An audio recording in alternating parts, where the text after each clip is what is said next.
Bienvenue dans Frame, le podcast qui explore les vies multiples. Ici, on tend le micro à des chefs d'entreprise, des créateurs et des personnalités publiques afin qu'ils nous partagent leur histoire. Leur point commun, une double vie, où passion et projets professionnels se mêlent. Frame est là pour mettre en avant leur histoire hors du commun. Préparez-vous à découvrir des parcours inspirants, parfois atypiques, toujours passionnants. Bienvenue dans Frame, le podcast où du coup on met en avant la double vie des personnalités qu'on accueille, des entrepreneurs, créateurs de contenu, etc. Et aujourd'hui du coup on est en présence de Pierre. Bonjour C'est Pierre. ça. Coucou. Écoute Pierre, est-ce que tu peux te présenter en quelques mots ? Ok, très bien. Alors moi je m'appelle Pierre, donc je suis un jeune danseur de 22 ans qui expérimente pas mal dans la danse, dans l'univers du cabaret, parce que moi du coup je viens de deux univers différents, le cabaret et je suis aussi performeur de cirque. Et donc par plusieurs formations de ma jeunesse, tout simplement, j'ai voulu aussi acquérir une technique et donc devenir professionnel. Et suite à ça, donc, je me suis professionnalisée. J'ai prouvé ce que j'ai pu prouver. Et maintenant, à l'heure actuelle, je suis intermittent du spectacle. Donc, c'est le statut professionnel qui, du coup, est reconnu en tant que professionnel. Peu importe le métier, que ce soit comédien, danseur ou même artiste, tout simplement. Parfait. Est-ce que tu peux nous parler un peu de ton parcours, de comment tu as commencé, qu'est-ce qui a fait que tu as voulu te lancer dans le cabaret aussi Tout simplement, ouais. Alors déjà, moi, il faut savoir que je viens pas du tout d'un milieu d'artistes à la maison. Moi, mes deux parents sont profs, donc un univers mais complètement différent. Et en fait, moi déjà, il faut savoir que donc, je suis un jeune garçon qui a été adopté du coup en Ukraine. Et j'ai malheureusement pas connu mes parents biologiques. Et je pense que suite à mon parcours aussi, la danse, ça a été un échappatoire parce que forcément, quand tu arrives d'Ukraine et que tu viens en France avec une famille française, tu connais personne, tu sais pas comment communiquer en français.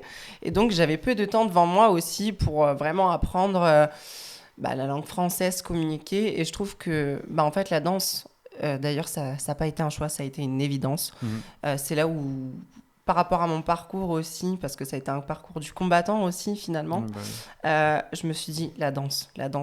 Et c'est pas moi qui suis allée vers la danse, c'est vraiment la danse qui m'a choisi. Et suite à ça, du coup, il y a une belle écoute aussi. Et, comme souvent avec les artistes, d'ailleurs, c'est souvent soit la musique qui est venue les trouver, soit la danse, ou le sport aussi chez certaines personnes. C'est vrai que souvent les personnes qui ont un parcours, un gros parcours, souvent ça se passe comme ça en plus. Moi, je sais que j'aurais pas pu être boulanger, par exemple.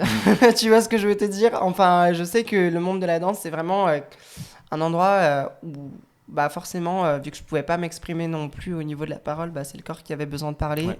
Et comme je te disais, moi, j'ai une famille complètement hors du spectacle, qui n'est pas du tout dans le monde du spectacle, et qui, du coup, finalement, ont accepté que je sois danseur. Mes parents ont toujours une bonne écoute, ma mère, mon père aussi. Quand ma mère, elle a dit, écoute, Pierre, il est temps que tu fasses quelque chose de ta vie, qu'est-ce que tu veux faire ? Je leur ai dit, mais danseur. Je vais être danseur, ça a été une évidence. Et ma mère, elle a dit, ok, pas de souci, on te trouve une école, on te trouve une bonne formation et tu prouves. En fait, mes parents sont quand même de l'ancienne génération où forcément, tu vois, enfin, tu peux faire ce que tu as envie comme profession, mais il faut que tu prouves. Que tu prouves. Et en fait, mes parents, ils avaient peur que ça gagne pas bien et que forcément il y a aucune projection par la suite, quoi. Donc, c'est surtout qu'en plus aujourd'hui les jeunes d'aujourd'hui en moyenne on change 7 fois de métier. Bien sûr.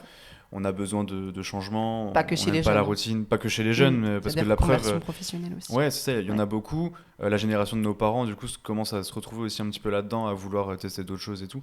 Mais c'est vrai que c'est un peu particulier aussi pour eux. Enfin, t'as sûrement déjà dû entendre cette phrase. C'est pas un vrai métier. C'est pas un vrai métier. Voilà, ça correspond à tous les métiers artistiques. Alors. Sans te mentir, chez mes parents, non. Parce que mes parents, ils avaient quand même une bonne ouverture d'esprit, mais par rapport à mes amis qui sont totalement, moi, ce que j'appelle les moldus. Ouais. Les moldus. Ça va, on a les mêmes refs. C'est ça, les moldus, finalement. Mais c'est vrai que, pourquoi tu peux pas être là en week-end ? Je suis désolée, j'ai un spectacle. Ouais. Donc finalement, c'était l'incompréhension totale. Mais moi, j'étais totalement en accord avec ça, puisque je savais que tôt ou tard, ça allait payer. Finalement, me voilà, parce qu'à l'heure actuelle, je suis professionnelle. Donc, D'ailleurs, quand tu dis pourquoi t'es pas là ce week-end ou quoi, je pense que de ce que tu disais par rapport à ton parcours, à mon avis, ça a dû venir très tôt, parce que je Oui. pense que la danse, tu dois commencer très tôt aussi, en partie pour certains trucs. Ce qui fait que, à mon avis, au lycée ou au collège, tu devais peut-être sûrement pas aller aux soirées non plus.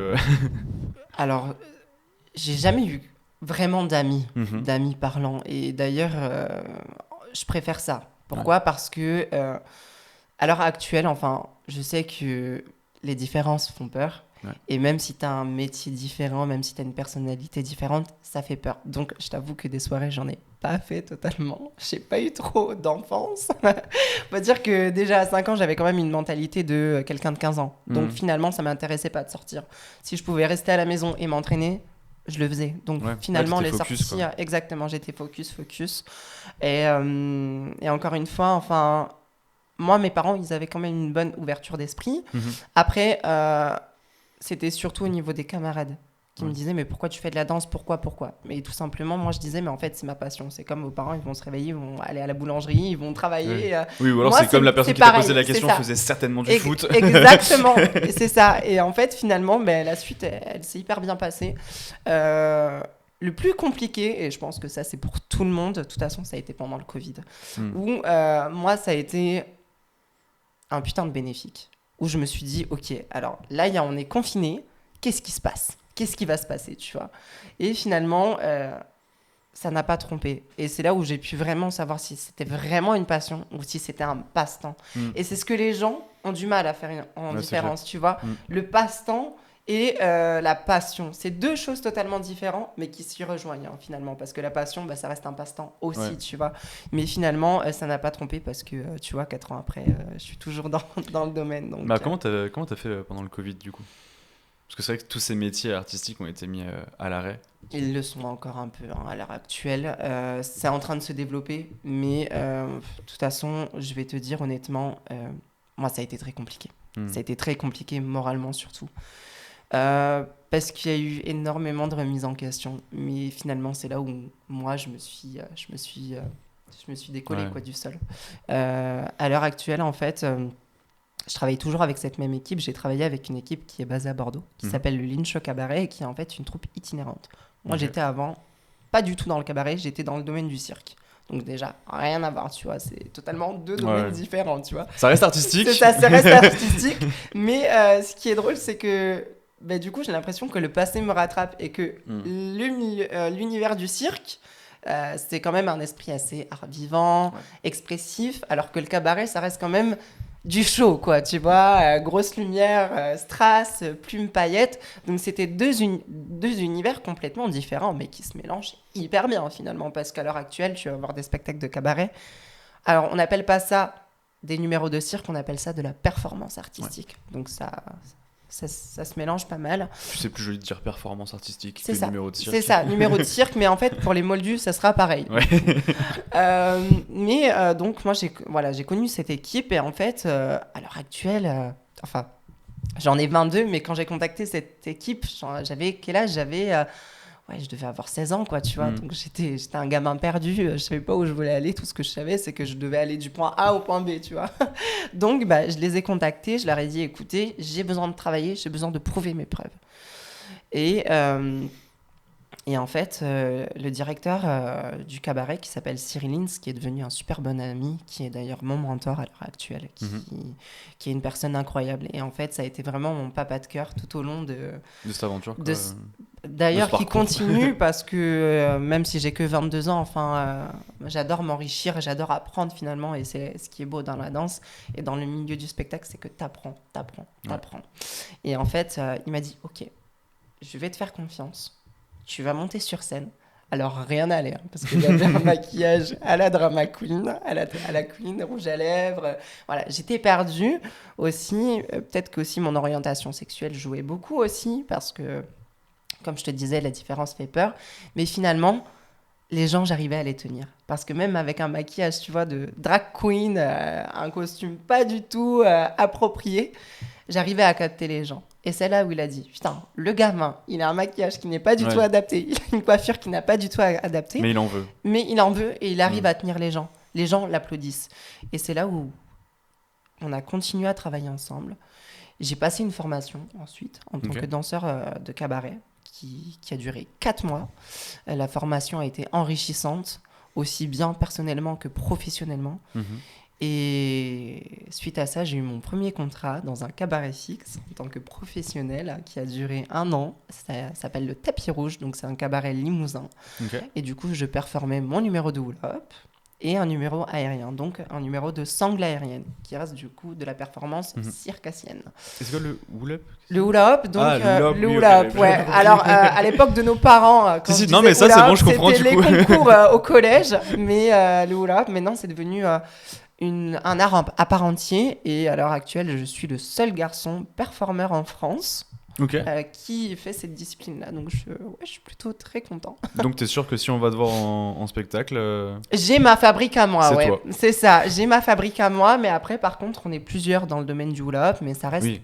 potentiellement des femmes parce que ça reste quand même une discipline très féminine. Donc c'est pour ça que un garçon qui en fait, c'est original, on va dire. Et donc c'est pour ça que ouais, j'avais aussi de la matière à revoir, mais finalement ça a continué quoi. Ça a continué parce qu'à l'heure actuelle, je veux dire, je m'expérimente pas mal et je m'écoute beaucoup aussi. C'est-à-dire que on n'en parle pas assez, mais la remise en question, c'est vraiment la clé. Ah oui. C'est Bah, de toute vraiment façon, dans tout ce qui, enfin, dans tous les métiers, peu Mm. importe, je pense qu'il faut se remettre en question. T'as pas le choix. T'as pas le choix. De toute façon, tu vas évoluer. Mm. Donc, faut que tes performances évoluent aussi. C'est ça. Forcément, tu Et puis un numéro, ça t'es se pas change. le même que C'est à ça. tes 16 ans. C'est ça. Un numéro, ça se change. Voilà. Ça et- pratiquement un numéro de hula-hop, que ce soit la mise en scène, au niveau du costume. Moi, mon numéro, ça fait 2 ans que je l'ai. Il faudrait le changer toutes les années, pratiquement. Mais quand un numéro marche, faut garder. Et en fait, Oui. c'est comme dit, faut l'améliorer pour que il s'améliore avec le temps. Donc, Ouais, c'est jusqu'à pour ce que ça. tu commences à avoir une certaine lassitude aussi chez les C'est gens. ça, Et où là, exactement. tu te dis, ok, bon, bah, c'est Ok, là que je change, quoi. dans ce cas-là, Puis je pense que change. même toi, tu vas te lasser aussi au bout Ah, d'un mais il y moment. a des numéros que je peux changer en une semaine s'il faut. Parce que, Mais c'est pas enfin, l'idée. moi, dans le domaine de la vidéo, c'est encore un peu différent, mais Oui. je sais que souvent ma femme elle me dit, mais comment tu fais pour écouter 36 fois la même Mm. musique quand t'es sur ton Ah, montage mais après, ça devient. Mais moi, c'est sur un court montage, puis après, j'envoie la version, et Oui, puis bien c'est sûr. bon, j'ai fini. Eh oui, bien Toi, sûr. si tu me dis que t'as ton numéro pendant 2 ans, ça veut dire que pendant 2 ans, t'entends les C'est- mêmes c'est- musiques. Ouais, mais alors c'est ça aussi, tu vois, qui est assez sympa, c'est que t'entends la même musique, mais en fait, c'est ce que j'aime, moi. Hmm. C'est que le spectacle que je suis en train de créer, qui est donc dans l'univers de la danse, ça serait le même, mais uniquement, on va peut-être le jouer 1 fois ou 2 fois, 3 fois par semaine, si on peut, hein. Ça sera jamais le même univers. Tu vois ce Ouais. que je veux te dire? Le spectacle, le thème, la schématique reste le même, Mhm. mais un spectacle, il évolue. Et en fait, automatiquement, même si c'est le même spectacle, il change à chaque fois. L'émotion n'est pas pareille. La réaction des gens n'est pas pareille aussi, parce c'est qu'on ça. rencontre un Un public nouveau différent. public. Et c'est ça la magie du spectacle. C'est que, voilà, on se rebooste à chaque fois avec la réaction des gens Hmm. et au niveau aussi de nos réactions personnelles aussi. Donc c'est ça qui est beau, c'est que oui, un spectacle n'est jamais le même et ma performance à l'heure actuelle n'est jamais la même, même si on a des codes, on a une fin, on a un commencement, enfin voilà. Donc tu vois, enfin c'est ça aussi, c'est que rien n'est jamais pareil et c'est ça qui est beau. Parfait. Est-ce que tu peux donner 3 valeurs pour te présenter? Enfin, 3 valeurs qui te correspondent. Ouais, humble, Ok. émotif, Mhm. curieux. Parfait. C'est vraiment ça qui me décrit, je pense. Alors, du coup, pourquoi la danse? T'en as déjà parlé. Ouais. Tu disais que tu avais un spectacle, du coup. Est-ce que tu peux en parler un petit peu plus? Ok, alors c'est là on va rentrer un peu dans le thème très sensible. Donc en fait, moi je te disais, je suis un petit garçon qui a été abandonné à l'âge de mes 5 ans. Enfin, j'ai été en orphelinat et j'ai été adopté par une famille française. Comme je te disais, toute ma vie, ça a été un parcours du combattant où finalement, ben, on se dit, ok, qu'est-ce qui se passe, qu'est-ce qu'on fait, est-ce qu'on agit, est-ce qu'on en parle, est-ce qu'on se sauve aussi. Et moi, j'avais cette idée de me dire, faut que je me sauve, faut que je me sauve, faut que je me sauve. Parce que quand tu vis des violences psychologiques et physiques, surtout en orphelinat, tu vas pas avoir la même façon de réagir que lorsque tu avais 5 ans. Parce que moi, j'étais encore très petit à l'époque, donc je pouvais pas me défendre. Et finalement, ce spectacle, en fait, il raconte ma vie personnelle aussi. Et je ne pouvais pas écrire un scénario sur ma vie personnelle parce que je me dis qu'elle est trop importante, en fait, pour ne pas la faire entendre, que finalement, je me suis dit, écris toute ta vie de A à Z. Alors, je te mens pas que je suis passée par des moments très compliqués de ma vie qui m'ont aussi aidé à avoir cette psychologie-là que j'ai maintenant parce que j'ai pris de la maturité aussi. Ouais, forcément. Et ben, finalement, je me suis dit, ok Pierre, tu veux faire quoi? Tu veux écrire un spectacle, mais un spectacle qui a du sens. Parce qu'à l'heure actuelle, c'est beau d'avoir du show, c'est beau d'avoir des plumes, j'adore ça. Hein. Mais pour moi, les vrais spectacles qui marquent, c'est des spectacles avec une moralité, avec une transmission. Et en fait, c'est ça que moi je veux aussi véhiculer dans mon spectacle, c'est un moment de partage, un moment émotif, un moment de sincérité, tu vois, où on peut crier sur scène, pleurer sur scène, on n'a pas de retenue, tu vois, tout en restant nous-mêmes, bien évidemment. Et donc, ce spectacle, donc, il raconte l'histoire d'un petit garçon qui va se faire abandonner, qui s'appelle Ruslan, qui va se faire abandonner par sa maman biologique. Et en fait, dans ce spectacle, on a 3 personnages. Ruslan, qui est un petit garçon assez sauvage, sensible, qui me ressemble pas mal. Hein. Et Alma, donc une maman adoptive, et avec son compagnon qui s'appelle Jamal. Donc en fait, Alma, si tu veux, c'est l'arbre de paix entre la relation entre le fils et la relation entre le père adoptif. Tu vois un peu où je veux en venir. Et en fait, Alma, si tu veux, elle a adopté ce petit garçon, mais elle va donner trop d'amour à ce petit garçon, en fait.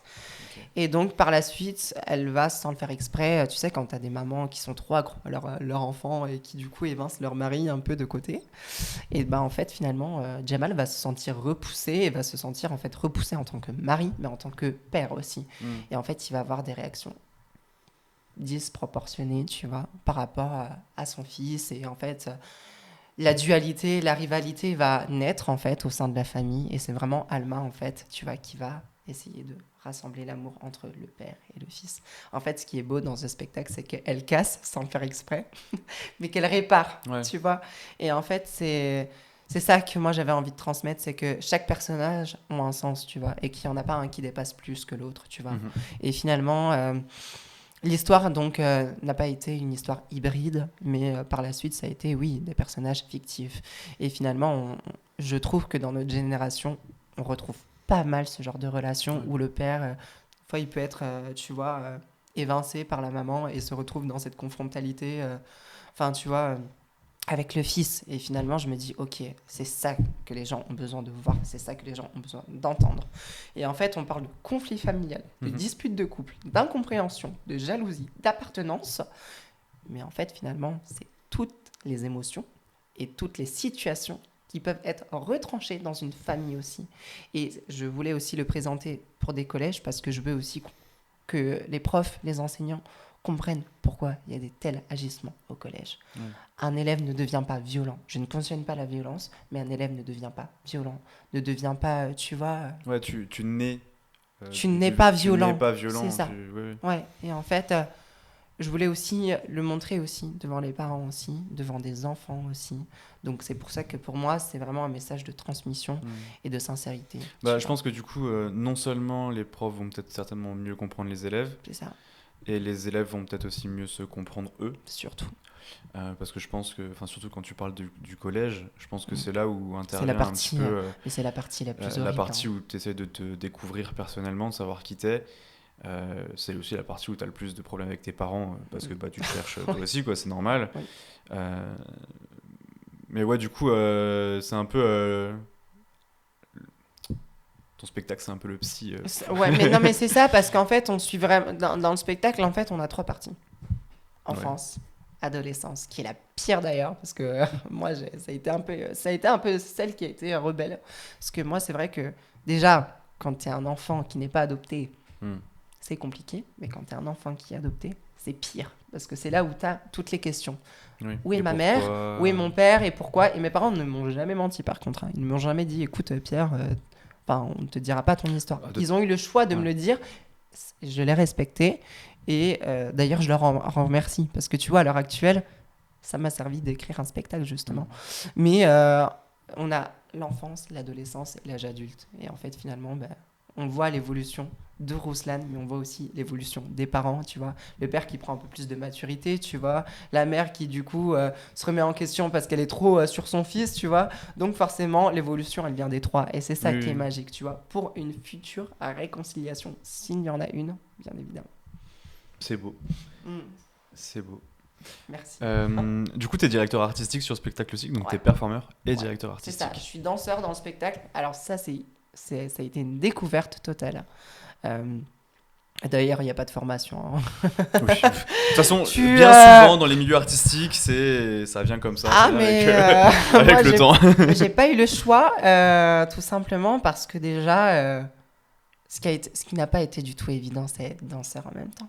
Tu vois, c'est de danser et de donner des directives à tes danseurs, du coup. Ouais. Tu vois, sur Marion en scène. parlait sur un précédent épisode. Ouais. C'est pas facile. C'est pas facile du tout parce que finalement, tu te dis, ok, je vais avoir une manière de parler, tu vois, et je vais avoir une manière aussi De diriger. de diriger. Et ça, c'est deux choses totalement différentes.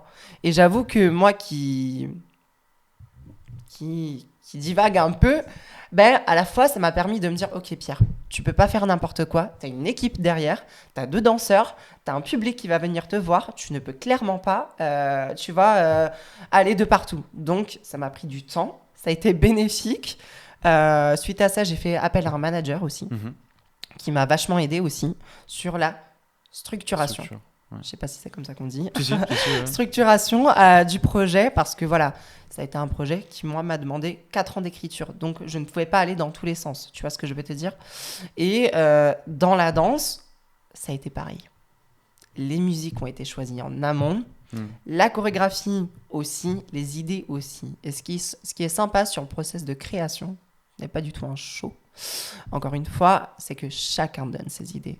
Dans un show, t'as qu'une personne qui dirige, qui te donne tes idées et qui t'implique de dire tu fais ci, tu n'as pas le choix.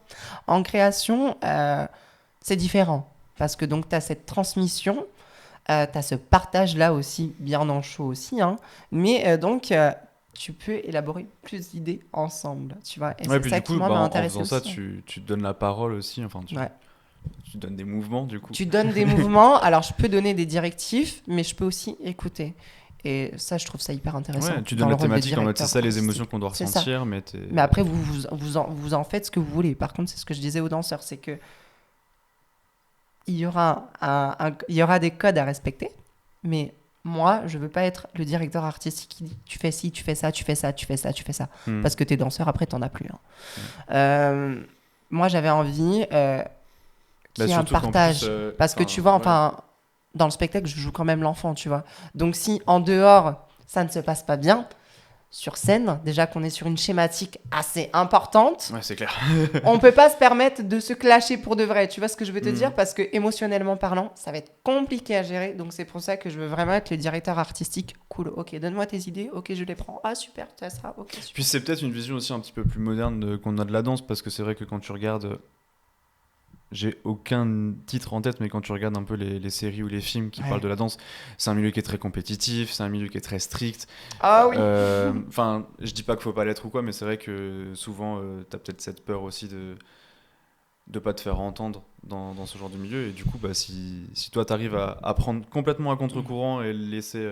Alors déjà, je pense que Enfin, faut évoluer avec son temps, quoi. On n'est plus en... si déjà tu es dans cette évolution de te dire ok, je vais me mettre à terre, je vais te mettre à terre, je vais te mettre, tu pourras pas avancer dans la danse. Tu vois ce que je veux te dire?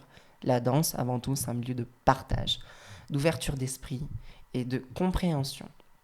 Moi, je sais que si j'avais pas cette ouverture-là, à l'heure actuelle, je pourrais pas créer un spectacle. Tu vois ce que je veux te dire? Parce que automatiquement, oui. du coup, t'es fermé d'esprit Clairement. et tu te dis, ok, non, c'est Et ça ça que marche je veux. pas. Et ça marche pas et ça prend plus de temps et c'est normal parce que du coup, tu perds du temps sur des choses qui sont minimes et d'autres choses qui pourraient être beaucoup plus importantes, tu vois. Donc, ouais. Est-ce que tu as 3 dates importantes? Alors, la plus importante pour le moment, ça va être le 20 mai. On a notre sortie de résidence. Alors, pour le moment, on n'a pas encore de date. Parce que, encore une fois, c'est un projet qui a été créé à partir de octobre, même si ça faisait 4 ans que j'étais sur l'écriture. Mais on a une date qui va être définitive Donc, nous, c'est le 20 mai. On en a une autre en octobre. Je ne connais pas encore les dates pour Ah octobre. oui, non, moi je te parlais pas des dates du spectacle. Je te disais 3 dates importantes dans ta vie. Déjà, Mais du coup, la première date de sortie, la première colle aussi. ok. Oui, je comprends. Alors, moi, ma première date, déjà, c'est la date de mon anniversaire, le 21 juin. Parce que c'est là où mes parents, automatiquement, m'ont donné vie. Tu vois ce que je veux te dire. Le 20 mai, forcément, parce que c'est le projet qui se concrétise. Et c'est tout, je crois. Mes T'as deux pas une dates. autre période dans ta vie qui t'a marqué À part octobre, octobre si, parce que ça a été un moment important pour moi, d'écriture où j'ai pu vraiment mettre en place moi mon projet, tu vois, me poser sur une table et écrire. Mais je pense que non, pas du tout, non. Tu sais, moi je vis au jour, hein. Ouais, non, mais ça se tient. Ça se Je tient. préfère vivre au jour que de me dire, attends, est-ce qu'il y a une telle date qui m'intéresse? Non, mais je pense que ouais, la date de ma naissance et le 20 mai qui pour moi sont les deux dates qui sont importantes parce qu'à l'heure actuelle, c'est ce qui, moi, va me permettre aussi de me projeter. Je marche vraiment à ça. J'ai besoin de me projeter tout le temps. Si je vois pas la projection, tu vois ce que je veux te dire? Enfin, Clairement. pour ma part, c'est... j'ai besoin de me projeter pour voir où je peux aller, tu vois. Et c'est ça qui est magique, c'est que finalement, le chemin ne s'arrête jamais. Alors, il y a des embûches. Ouais, il y a des rebondissements. Qui vont essayer de te faire tomber. Mais des fois, il faut savoir bien les enjamber. Et même si des fois, ça t'arrête, c'est pas pour autant que, tu vois, tu dois t'arrêter sec. Non, ça te permet de faire un contour et de refoncer, tu vois. Donc, c'est beau. Ouais. Est-ce que tu as un souvenir marquant dans la préparation de ton spectacle? Un souvenir qui t'a le plus marqué? Peut-être un moment où tu as été en désaccord avec tes danseurs, même si ça, je pense que ça doit forcément arriver. Ou alors un moment où tu as été en désaccord avec toi-même. Ouais. Parce que je pense que bah, forcément, même si tu as essayé de refaire toute ta vie dans ton spectacle, tu as forcément dû oublier des choses, enfin, enlever des choses pour tenir dans un certain temps. Est-ce que tu as voilà, un souvenir marquant S'il y a les danseurs qui me regardent, je vais devoir dire des choses correctement. De toute façon, quand on est dans une création, des désaccords, on en a. Hein. On en a. Moi, c'est pas ce que j'appelle des clashs, mais c'est ce que j'appelle des désaccords. Pourquoi? Parce que on va pas être d'accord et c'est it's okay. Hein. De toute façon, j'ai envie de dire, quand tu montes un projet, des fois, tu vas avoir des désaccords. Et ce qui est hyper drôle, c'est que quand t'as ces désaccords-là, j'en perds mon français, c'est là où finalement les rôles vont être le plus interprétés, tu vois. Parce que finalement, on va se mettre en colère, mais pas parce qu'on est saoulé de ce qu'on dit, parce que du coup, on n'en peut plus de réfléchir, on est fatigué aussi. 4 jours de résidence, c'est fatigant. Hein. Enfin, 4 jours de résidence, ça représente à 1 semaine de répétition. Okay. Faut se le dire. Hein. Parce que ton cerveau, il est en ébullition. Enfin, tu fais que travailler, donc le cerveau... Il en peut plus de réfléchir et donc c'est là où les désaccords commencent et c'est là où ton rôle est le plus imprégnant, tu vois. Donc oui, je pense que je dois en avoir, notamment... oui, j'en ai. Moi, je voulais faire une sortie de spectacle et en fait, quand je te parlais de projection, c'était celle-ci, tu vois. C'était moi, je voulais avoir une date fixe. Et le danseur me disait, mais Pierre, mais on peut pas mettre une date fixe. D'abord, il y a les résidences. Tu vois, enfin, il y a tout ce qui va. Il y a un process avant de commencer, en fait. Et en fait, et moi, c'est là où je me suis dit, mais attendez, c'est moi le directeur artistique. Et c'est là où je me suis dit, mais en fait, ils ont pas tort, quoi. Enfin, tu vois, il y a un process avant. Et je pense que le désaccord le plus drôle, c'est celui-ci. Parce que finalement, moi, ça m'a permis aussi de me dire, ok, prends le temps de réfléchir. Pour faire un gâteau, c'est simple. T'as besoin d'une recette. Sauf que moi, ma recette, elle était un peu, tu vois, bafouillée. Donc, j'avais besoin de recadrage. Et c'est là où j'ai fait appel à un manager. Il m'a dit, mais attends, tes danseurs, ils ont complètement raison. Faut faire les choses correctement. Et après, ça marchera. Je voulais directement aller au point B, mais en fait, il y avait le point A déjà à commencer, tu vois, malgré 4 ans d'écriture. Et c'est là où, justement, ça a été hyper marquant parce que je me suis dit, écoute-les, Pierre. Pose-toi, écoute-les. Ok, il faut une recette. Après, le dessert, il va être potable. Et donc, c'est là où j'ai commencé à mettre les dés en place, à acheter les dés. Mais ça, me en dire, plus, ok. c'est super important de le dire, mais c'est pour tous les projets, en fait. Pas que pour les danseurs, en fait, c'est pour tous les projets. C'est ça. Pour tous ceux qui nous écoutent, hein, d'ailleurs. Oui, forcément, ça donne envie d'arriver à la destination finale, quoi. Forcément, tu as envie que ce projet soit beau, etc. Mais si tu passes pas par toutes ces petites étapes, tout ce process qui est le plus important. Qui est le plus important, en fait, c'est ce qui va te permettre. Et je pense que du coup, cette résidence vous a permis de mettre au clair certaines choses, de dire, bon, ça, en fait, c'était une très mauvaise idée, on va pas le faire. Non, ou alors, au contraire, c'est une très bonne idée, c'est une très bonne idée, on le fait. Et justement, c'est pas pareil qu'une répétition. Parce que des répètes, tu vois, c'est en continu. 4 jours de résidence, on se dit, ok, on n'a pas le temps, on va pas se prendre la tête sur moi je veux ça, donc on garde mon idée, tu vois. C'est chacun s'écoute. Et après, on formule ensemble. Ça, c'est une bonne idée. Ça, c'est une mauvaise idée. Ok, ça, c'est une bonne idée. On le garde. C'est une mauvaise idée. On ne le garde pas, tu vois. Et c'est là où, justement, la création a pu se faire, du coup. Tu vois. Explique un petit peu ce que c'est le principe de résidence, du coup. Alors déjà, une résidence artistique, ça va se faire... Tout dépend ton budget. Moi, j'ai que... je suis intermittent du spectacle et donc, automatiquement, j'ai un revenu, salaire fixe, mais quand tu as des factures à payer, quand tu as la maison à payer, que tu as un projet à payer, c'est compliqué parce que du coup, automatiquement, si à l'heure actuelle, je te dis, qui connais-tu qui a eu des aides financières, tu vois, pour un projet? Tu vas me dire, personne.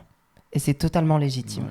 Parce que moi, à l'heure actuelle, j'en connais personne qui ont eu des aides financières.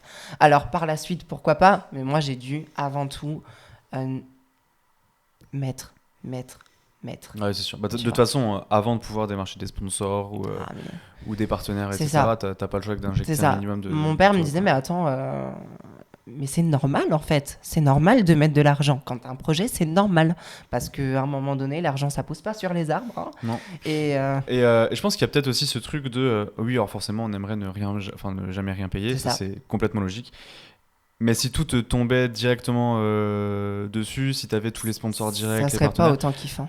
Du coup, ce serait pas autant kiffant. Et c'est surtout que tu te mettrais peut-être pas autant dans le projet. Je pense aussi. Tu vois Parce que là, du coup, t'as cravaché dur pour en arriver là et de rendre le projet viable.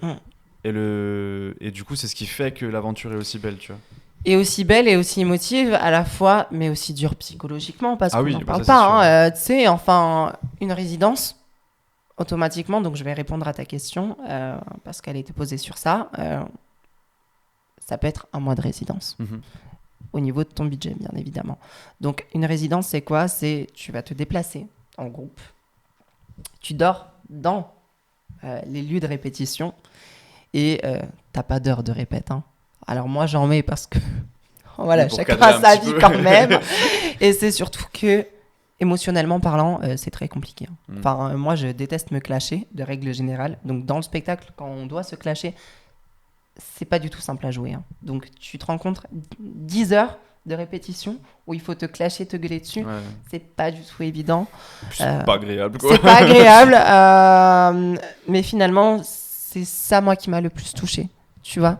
C'est de me dire, ok, on a un temps pour tout. Un temps de répète, un temps de pause. Et dans des résidences, si tu mets pas de pause, t'as le cerveau complètement en vrac. Donc, ça peut être une semaine de répétition. On crée, on collabore ensemble, on travaille, on trouve des idées. Et en fait, ça va être vraiment des moments magiques. Parce que finalement, c'est là où tu te dis, ok, on va avoir, je dis une bêtise, on va avoir une semaine de répète. Une semaine de résidence. On va créer. On a trouvé des idées. J'ai eu la chance aussi parce que mes danseurs aussi ont chorégraphié aussi des tableaux.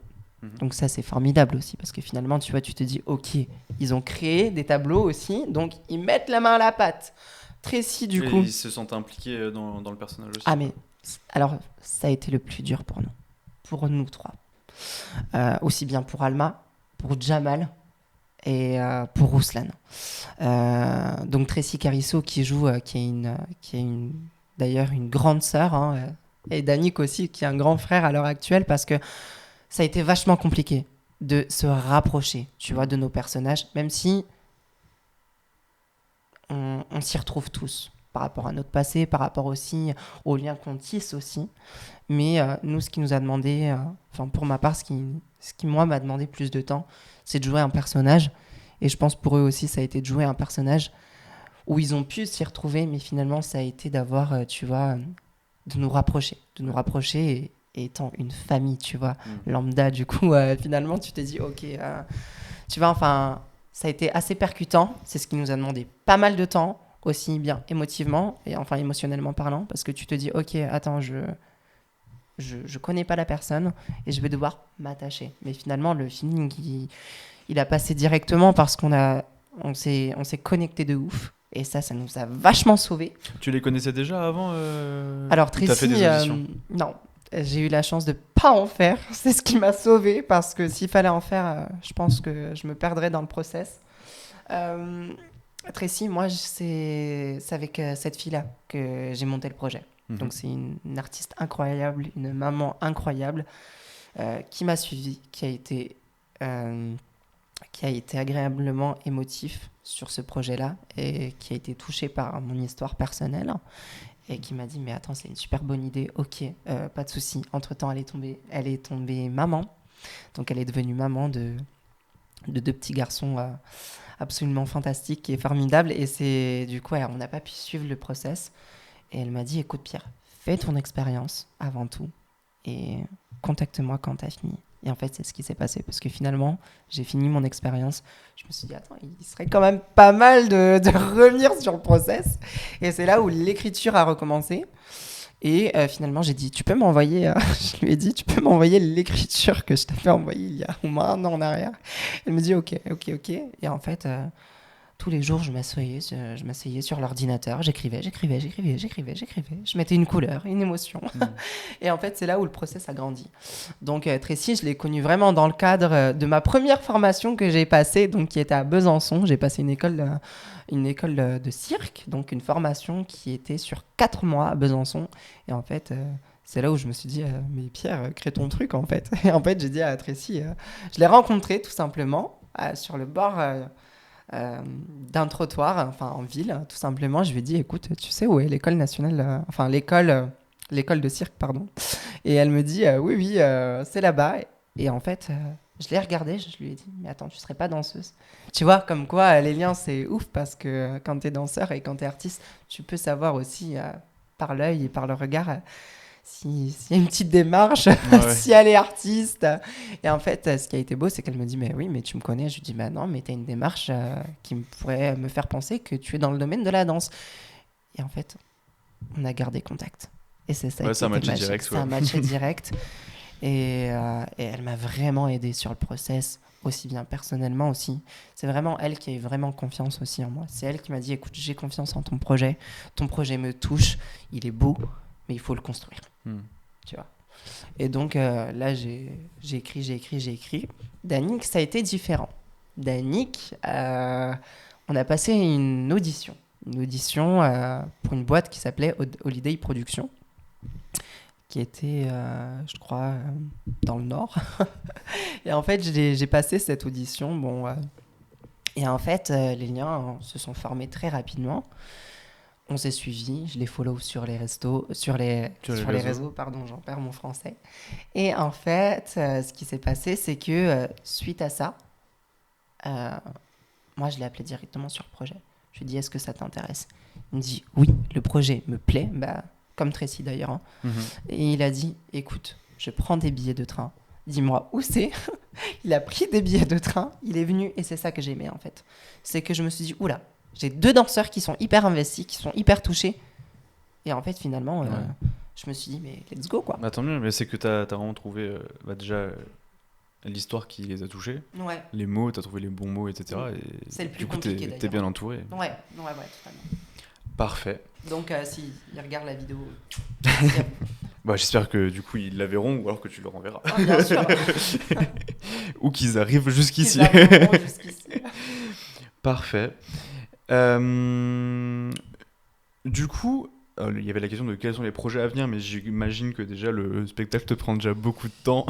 Alors, je pense que la seule réponse que je pourrais te répondre à ça, ça serait que mes autres projets, ça serait d'être moins dans la lumière et d'être plus dans l'ombre. Tu vois ce que je veux? Ouais. C'est laisser la place à ces nouveaux jeunes et moins jeunes parce qu'il y a des reconversions professionnelles aussi. Mais dans la nouvelle génération qui va venir aussi, pouvoir les booster et faire plus en sorte d'avoir des spectacles à thème, tu vois. Parce que du coup, Pénombre 1, je vais faire un Pénombre 2, tu vois, avec une histoire beaucoup plus ancrée qui sera reposée sur la première histoire de Pénombre, mais donc avec une partie 2, tu vois. Donc, le process continuera, mais là, on est, je pense, déjà sur un projet de 2 ans, je pense. Ok. Donc, Parfait. ouais. Du coup, tu dis que le projet s'appelle Pénombre. Ouais. Je crois qu'on l'avait pas dit avant, mais du coup, où est-ce que nous, on va pouvoir le regarder? Parce que tu disais que tu voulais surtout produire ça dans les collèges, lycées, etc. Est-ce que s'il y en a qui nous écoutent et qui ont envie de voir ce spectacle, comment ils vont faire? Alors déjà, c'est un projet qui va être présenté pour des structures scolaires et des structures aussi, enfin, tu vois, centres socioculturels, salles de spectacle. C'est pas un spectacle qu'on jouera au camping, je te l'accorde. C'est pas du tout le thème. Donc là, pour le moment, on a une page Instagram. Après, je peux pas trop encore en dire parce que voilà, je reste un peu dans le secret pour pas non plus tout spoiler. Mais on peut nous retrouver à notre page Instagram, donc, qui s'appelle Spectacle Pénombre sans le E majuscule, donc tout en minuscule. Et là, la suite va arriver déjà avec cette première date qui donc se fera donc à Lésigny, donc vers Châtellerault. Donc c'est à la Minoterie, c'est une salle dédiée à la résidence artistique. D'ailleurs, je remercie Véronique si tu vois cette vidéo, merci à toi. Et Véronique qui tient les lieux et on a eu de la chance parce que finalement c'est là où nous on a vu vraiment le projet fonctionner. Tu vois ce que je veux, ce qui s'est passé par la suite, on s'est dit ok, on a une salle, on peut se projeter. Et donc là, le 20 mai, ça sera à la Minoterie à Lésigny. Et on a une prochaine date. On attend encore les dates prochaines. Mais ça serait une autre sortie de résidence. Là, pour le moment, on va surtout faire des sorties de résidence pour avoir des retours de public. Bien sûr, Et de chaque famille différente aussi qui viendront nous voir. Parce que dans ce projet, moi, je me pose beaucoup sur le partage et l'émotion de chacun. On va faire plusieurs sorties de résidence, donc on va avoir différents échos, différentes attentes aussi, finalement, parce que plusieurs publics diront aussi ce qu'ils ont ressenti, est-ce qu'il y a des idées à donner. Oui, tu as besoin de récolter ces feedbacks. Exactement. Et de toute façon, le feedback, pour moi, c'est la première chose. Tu peux pas monter un projet si tu n'as pas de feedback après. De toute façon, moi, quand je travaille avec mes danseurs, je leur dis, vous trouvez ça comment? Est-ce que c'est bien? Est-ce que ça peut être cool? Enfin, j'ai que 22 ans. Je suis pas née avec, tu vois, marqué directeur artistique. Donc ça s'apprend. J'apprends encore. Et dans la vie, il faut avancer avec des feedbacks. Parce que sinon, tu peux pas t'instruire. Ouais. Donc tu es obligé d'avoir des feedbacks. Mais ça pour te le fait moment, grandir aussi, quoi. Oui, bien sûr. Mais pour le moment, des sorties de résidence vers Châtellerault seront programmées. Pour le moment. Okay. Maintenant, j'attends encore un peu où on va pouvoir le jouer. Mais déjà... Bon, faut vous suivre pour savoir. C'est ça. En fait, c'est ça ce projet. C'est voir pour le croire. C'est vraiment beau. La richesse de ce projet, quoi. C'est beau. Qui prendra du temps, mais qui sera bien, qui sera vraiment, je pense, une projection émotive pour les jeunes qui ont besoin aussi d'entendre ce genre de message. Tu vois ce que non, mais c'est clair. Parce que maintenant, je me rends compte que dans la génération de ma sœur, qui a 17 ans, qui va être majeure là bientôt, on n'a pas assez de spectacles qui parlent de conflits familial, tu vois. On peut avoir des spectacles, mais on n'en a pas assez. Et moi, je veux que les jeunes peuvent ressentir ce que peuvent ressentir eux aussi au sein de leur famille. Et on explique aussi tout simplement le vécu d'un jeune, mais le vécu aussi en tant que parent, parce qu'il n'y a pas de parents parfaits. Il y a des parents qui font de leur mieux. Et à l'heure actuelle, si pas parents... de mode d'emploi, c'est ça. Façon... Et si à l'heure actuelle, parents étaient un des travails les plus faciles, il n'y aura pas de psychologue à l'heure actuelle. Avant-dernière question. Comment tu fais pour gérer autant d'informations? Comment tu fais pour gérer ta vie entre la danse, ton spectacle? C'est peut-être maladroit ce que je vais dire. Mais en fait, Tu gères pas, quoi. C'est pas que je gère pas, c'est que je fais pas de différence, tu vois ce que je... Non, mais Parce c'est une que, réponse comme une en autre. fait, quand je vais rentrer chez moi, bah ouais, je vais faire quoi? Je vais allumer l'ordinateur, je vais essayer de trouver des idées, donc ça va se recoller directement à ma profession. Donc, bah, forcément, non, je fais aucune différence. Et d'ailleurs, c'est ce qui m'aide, moi, à tenir mon pied aussi, à tenir une stabilité. Ouais.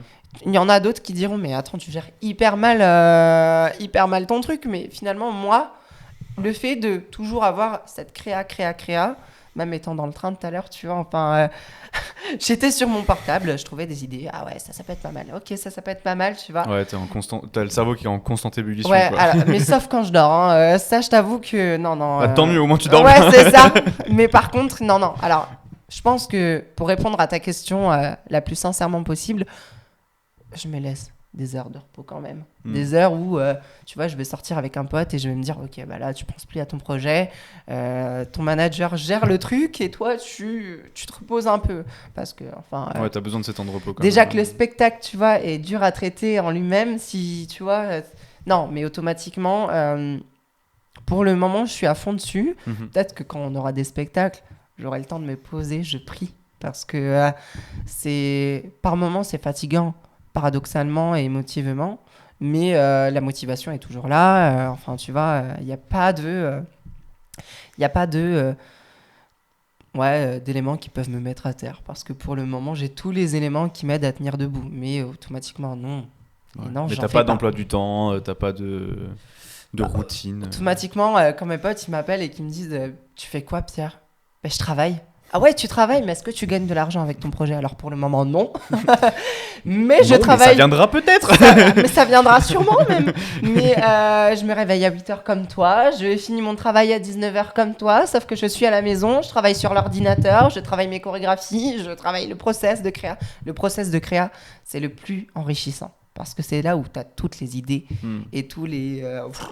tu vois, tout le cheminement qui arrive pour te construire quelque chose de crédible. Et encore une fois... C'est tous les plans de la construction Ouais. Du bâtiment. Quand tu quoi. construis de toute façon une maison, c'est besoin pareil. des plans, Hein, bah tu fais pas de différence que quand tu es à la maison ou quand tu es en train de construire ta propre maison. Tu as besoin d'être tout le temps dans le projet. Ouais. Parce que même quand le projet sera fini, de toute façon, on en parlait tout à l'heure, un numéro, il s'évolue, tu vois, il évolue avec le temps. Et en fait, c'est ça le projet. C'est que si tu mets pas un œil dessus chaque jour, il descend, quoi. Parfait. C'est pas l'idée. Hein. Et dernière question avant la fin. Si tu te revoyais toi plus jeune, si tu avais un conseil à donner à ce toi qui débute, à ce toi plus jeune, ce serait quoi? Juste un conseil. Plus de stabilité, je pense. Ok. Ouais, plus d'ancrage. Parce que étant plus jeune, je pense que ça aurait été bien qu'il y ait des formations, tu vois, pour devenir artiste. Parce que finalement, à mon âge, quand tu débutes et que tu as 17 ans, t'as pas de formation. Tu peux pas t'instruire, tu peux pas t'inspirer. Alors j'avais des inspirations, mais quand t'as 17 ans, t'es dans la folie de l'âge, tu vois, dans la folie de la jeunesse. Et finalement, tu vois, ça m'a sauvé quand même. Parce qu'à l'heure actuelle, tu vois, c'est crédible ce que je fais. Mais plus de stabilité, plus d'ancrage, plus de concentration aussi. Moins de folie. Mais bon, après, est-ce que ça joue sur l'âge que j'avais? Forcément, parce que, voilà, tu vois, j'étais dans la folie de la jeunesse. Je me suis pas mal assagi avec le temps, mais plus d'ancrage. Ok, non mais ça se tient. Bah écoute, merci beaucoup. Merci à Est-ce que toi. tu peux juste rappeler du coup où est-ce qu'on peut te suivre, te retrouver Sur les réseaux sociaux, donc Pierre Chaud Pro, Pierre Chaud comme le spectacle. Pénombre, donc spectacle Pénombre tout en minuscule, sans le E aigu. Et à partir de là, vous pouvez suivre cette belle aventure. Vous pouvez aussi suivre les artistes, donc Tracy Carisso sur les réseaux sociaux et Danick Cholet. Voilà. Et vous pouvez aussi les trouver sur la page Instagram de Pénombre. Donc voilà. Mais en tout cas, je te remercie. Merci à toi d'avoir fait le déplacement pour venir à cet épisode. Aussi. Super. Et écoute, à la prochaine. À la prochaine et merci encore. Merci à toi.